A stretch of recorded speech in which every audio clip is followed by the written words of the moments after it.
6 indicators that you are the toxic one. We spend a lot of time and energy attempting to identify toxic people in our lives, but how often do we look within ourselves during this process? The truth is that even the finest of us can be toxic without even realizing it. Here are 6 indicators to help you determine if you're the toxic one. 1. Everyone else is wrong. Is everyone around you flawed? Nobody you know seems to have anything kind to say about you. You always post on social media how toxic people are towards you, and there's not a day that you don't comment about how everyone is wrong. You feel that your colleagues, your boss, your clients, and even your neighbors are awful, uncool, or crazy in some way.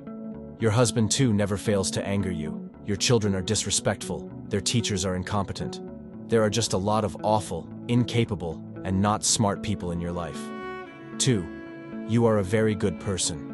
Do you always get tangled up in an argument, even though you think you're a good person? You usually have issues with restaurants or the servers, even though you believe you have been very nice to them. Your usual reason is that you have been talking to them nicely, and all of a sudden, they became rude.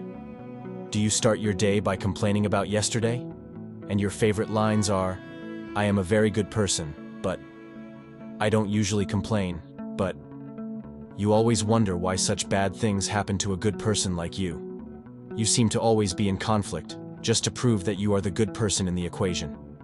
3. You never miss to one-up. You feel the need to always be the better, or the best, positive, or negative.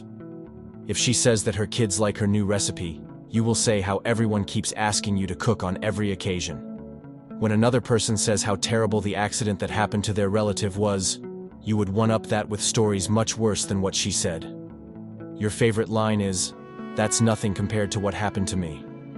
You are always in a competition you are not invited to, even if there is no need to compete at all. 4. There is always drama, and you magnet drama. Something is always wrong, always. And once a problem is solved, another one appears. Another conflict, another misunderstanding, another mistreatment, just another thing to dramatize about. And when there's drama going on, you are excited to tell everyone. You're excited for their empathy, sympathy, and support, or even for their anger and disappointment over the situation you are in. They may offer help and solutions, but you never seem to want to fix anything. You want their attention, but not their advice. You are not that interested in being in stable and healthy relationships, and one way or another, you keep it dramatic. You thrive in crisis and drama, and they make you feel important. You like the attention of your neighbors and friends, which is why you have to shout and cry too loud. You are always looking for ways to be the center of attention. You take pride in standing out as the loudest person in the room, being the most controversial, and having the most dramatic life. 5. Your personality changes depending on who you are with. Are you the teacher's pet who has no friends? Do you like your boss very much, but hates all your colleagues because they are all incompetent? You need to see the price tags of someone's outfits, jewelry, or cars, so you can deal with them accordingly. You are extra nice to people above you, and you push yourself to believe you are on their level. You underestimate people at your level, and emphasize the reasons why you are not like them. And you just don't respect the people you believe are below your level. 6. You are judgmental. You never miss the opportunity to criticize relatives you just met.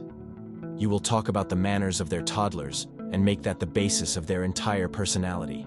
And you will convince everyone how awful parents they are. You make sure to make negative comments about the prettiest lady in the party.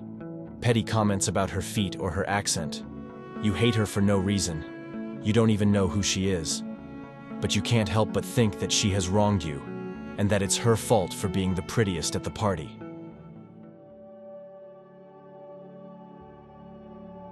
If you find that you are often involved in conflicts and arguments with others, and these conflicts consistently escalate and extend out to include more people on your hate list, then, maybe, you are the toxic one.